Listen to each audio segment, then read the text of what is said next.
Garda Revolusi Iran IRGC telah mengantongi bukti tewasnya pemimpin Hamas Ismail Haniyeh akibat ulah Israel.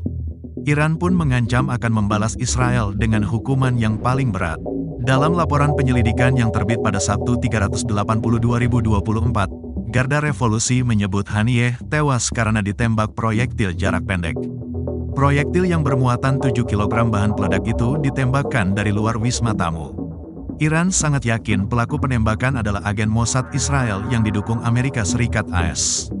Namun, masih menjadi pertanyaan bagaimana penembakan itu bisa terjadi. Pasalnya, wisma tempat Haniyeh menginap selalu dijaga oleh pasukan Garda Revolusi. Powered by Dub Verse mengutip 7 pejabat Timur Tengah, Haniyeh tewas karena ledakan bom yang ditanam 2 bulan lalu.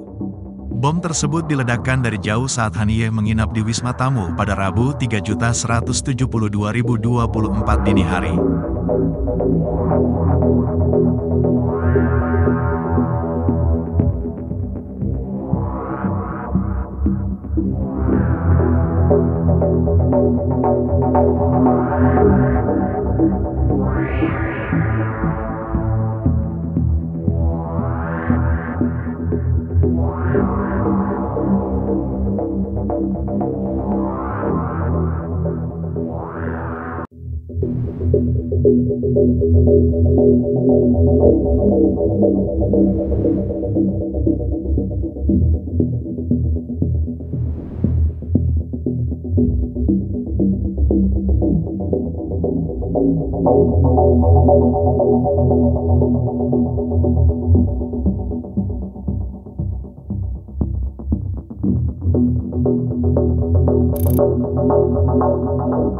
Download Tribun X sekarang, menghadirkan lokal menjadi Indonesia.